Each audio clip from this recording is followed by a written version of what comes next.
இதுவரை அறக்கோட்பாடுபடி அறிவார்ந்த மதத்தினுடைய மாரல் டைமென்ஷனை பற்றி மிக விளக்கமாக சொல்லி நிறைய பேசியாகிவிட்டது.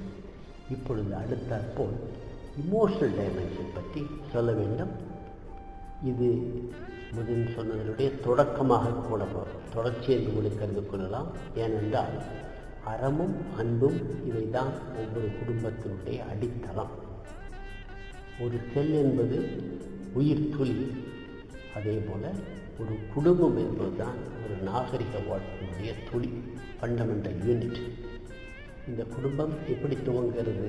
ஒரு ஆணும் பெண்ணும் காம வயப்பட்டு, பிறகு காதல் வயப்பட்டு, அன்பு வழியில் குடும்பம் துவங்குகிறார்கள். அவர்களுக்கு குழந்தை பிறந்ததற்கு பண்பு பாசம் இவையெல்லாம் நிறைந்து அந்த குடும்பத்தில் ஆண் என்பவன் குடும்பத்தின் மூளை என்றும், பெண் என்பவன் குடும்பத்தின் இதயம் என்றும், குழந்தைகள் அந்த குடும்பத்தின் ஏஞ்சல்கள் என்றும் சொல்லலாம்.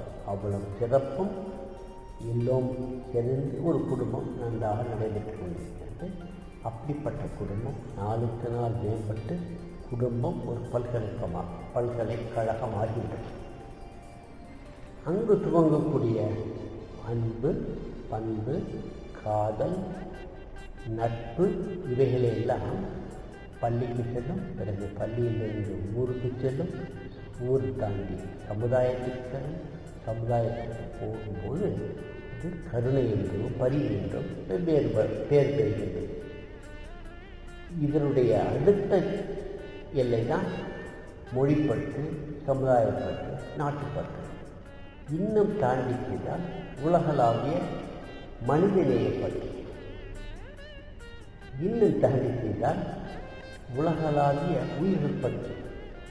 வாடிய பெயரை கண்டபோதெல்லாம் வாடினேன், பசியினால் இலக்கு வீடுதோறு அயர்ந்த வீடுதோடு இறந்த அயர்ந்த வெற்றரை கண்டு உளம் பதைத்தேன்.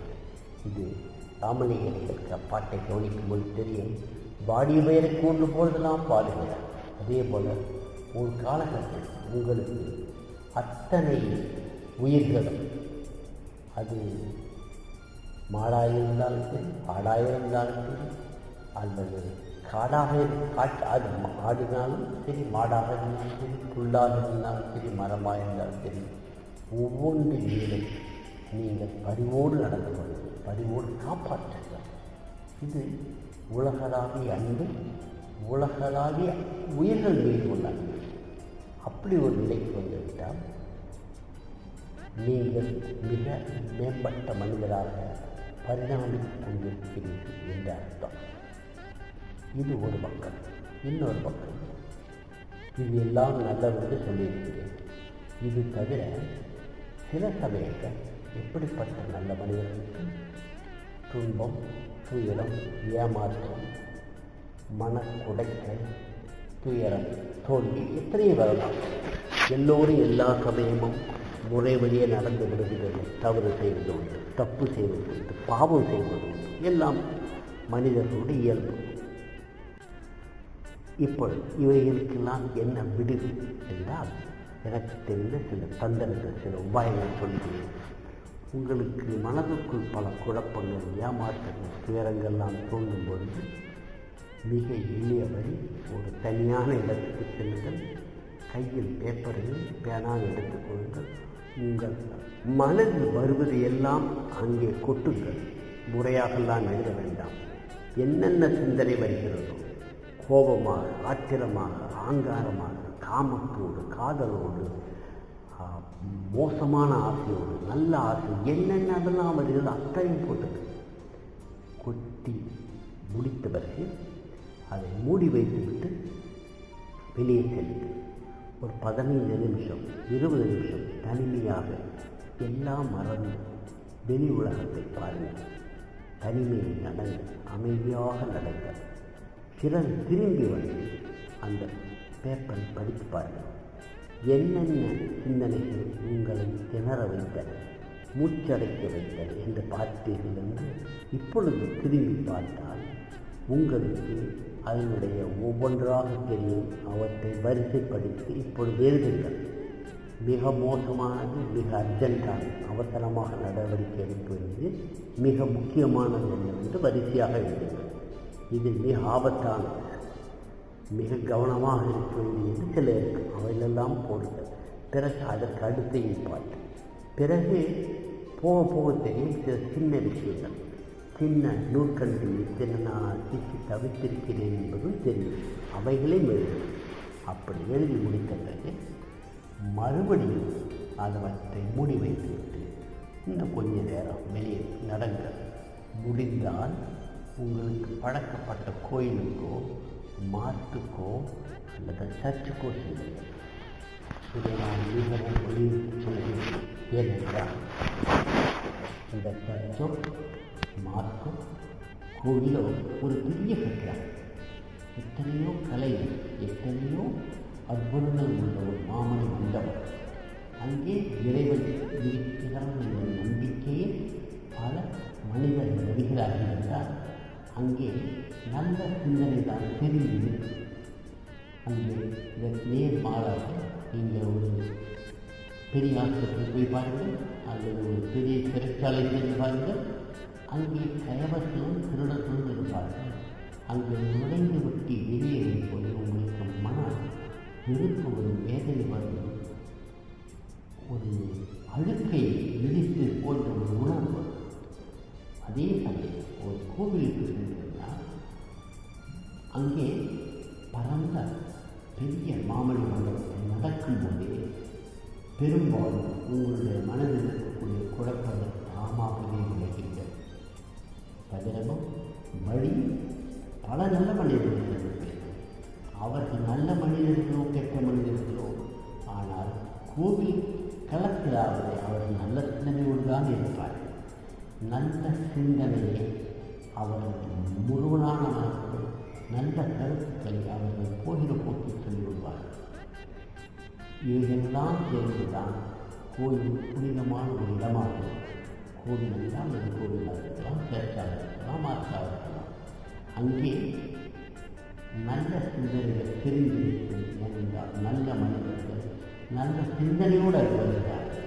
அந்த இடத்திற்கு வரும்போது உங்களுடைய மனத்தூய்மை பாதி குறைவு, மனதில் இந்த குழப்பங்கள் பாதி குறைந்து வரும். இந்த புகை மூட்டத்தில் மனதில் இருந்த புகை மூட்டத்தில் மூச்சு திணறுகிறது. தண்ணீர் அமுக்க ஆழ்ந்த தண்ணீருடைய கிணறு வெளியே வருகிறது. அப்பொழுதே உங்களுக்கு தெளிவு காணாது. நிறைய நேரம் கோவில் சுற்றிட்டு தெரிந்து போய் நீங்கள் உங்களை குறைக்கிய, உங்கள் துயரத்தில் ஆக்கிய, உங்களை அச்சப்படுத்திய அத்தனை சிந்தனைகளில் தீர்வுக்கு வழிமுறை நீங்களே கண்டுபிடிங்கள். எழுத சொல்லாதீர்கள். எழுத உங்களுக்கு தெளிவான வழிமுறை பிறகு வரிசையாக பட்டியலிட்ட பிறகு ஒவ்வொன்றாக செய்யும்போது உங்களுக்கு மனக்குழப்பம் வராது, துயரம் வராது, பாவம் வராது. சில சமயம் நீங்கள் பாவம் பண்ணியிருக்கலாம், ஏதோ ஒழுக்கவன் கையிலாக நடந்திருக்கலாம்.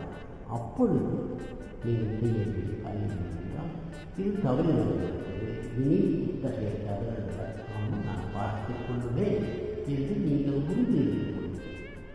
சில சமயம் அலட்சிய காரணமாக தவறு செய்து அதனால் பல பிரச்சனைகள் வந்திருக்கலாம். அப்பொழுது இனி இத்தகைய தவறு செய்ய மாட்டேன், தெரிந்தோ தெரியாமோ தவறு அறிந்தவிட்டது, இனி இத்தகைய தவறு செய்ய மாட்டேன், பிறருடைய மனதை வினோகம் செய்ய மாட்டேன், பிறருக்கு ஆபத்து கொண்டு வர மாட்டேன், இதைத்தான் விஞ்ஞான யார் மாட்டேன், மனத்தானா நானா செய்யாமல், இதுதான் என்னுடைய வாழ்க்கை நெறி என்று நீங்கள் ஆணித்தனமாக எழுதி வைத்துக் கொண்டு அதன்படி நினைத்தான விஞ்ஞானங்கள் யார் மாட்டேன், மனத்தானா மானா செய்வார், மானா செய்யாமல் என்றால் யாருக்காக எவருமே எவ்வளவு துளி அளவு கூட கெடுதி இவ்வளவுதான். இதுபோல் இது ஒரு சிறிய எளிய வாழ்க்கை முறையாக கொண்ட உங்களுக்கு யார் மீதும் கோபம் வராது, ஆத்திரம் வராது. யாருக்கும் உங்களால் கெடுதல் செய்ய முடியாது. மற்றவர்கள் உங்களுக்கு எவ்வளவு கெடுதல் செய்தாலும் நீங்கள் அவற்றை அமைதியாக ஏற்றுக்கொள்ளக்கூடிய மன திறம் வரும். மன வலிமை எளிமையாக கொள்ளுங்கள். புற்றுநோய் நோக்கம் உயிருக்கு ஒரு கண் செய்யாமல் அற்றே தவத்திற்கு மற்ற உயிருக்கு நாம் கெடுதல் செய்யாமல் இருப்பது மட்டுமல்ல, மற்ற பல காரணங்களால், மற்ற உயிர்களால், மற்ற மனிதர்களால் உங்களுக்கு தீமை வந்தால், கெடுதல் வந்தால் அதை தாங்கிக் கொள்ளக்கூடிய மன வலிமையை வேண்டும். அதுதான் புற்றுநோய் நோக்கம். உயிருக்கு உருகல் செய்யாமல் இப்படி இருப்பதுதான் தவம்.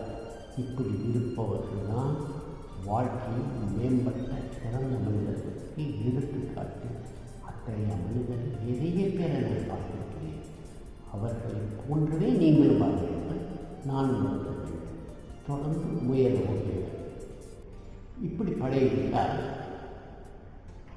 நமக்கு கவனிங்கள், நமக்கு இந்த மண், இந்த வாழ்க்கை தான் மிகச்சிறந்த வாழ்க்கை. இந்த மிகச்சிறந்த மண்ணில் அரிது அரிது மனிதராய் பிறத்தல் இருக்கிறது. மனிதராய் பிறந்த கலையில் குருடு நீடிக்கிற இந்த கலையில் இத்தகைய ஞானம் பெருந்தன்மை, இத்தகைய சான்றாலும் கிடைக்கிறது. அது எனக்கு கிடைத்திருக்கிறது. ஆகவே இந்த மண்ணில் சொர்க்கத்தை நான் படைத்திருக்கிறேன். மற்ற மனிதர்கள் படைப்பதற்கு என்னால் முடிந்த அத்தனை பணிகள் செய்திருக்கிறேன் என்று ஒரு நிறைய திட்டம். இதுவே போதும்.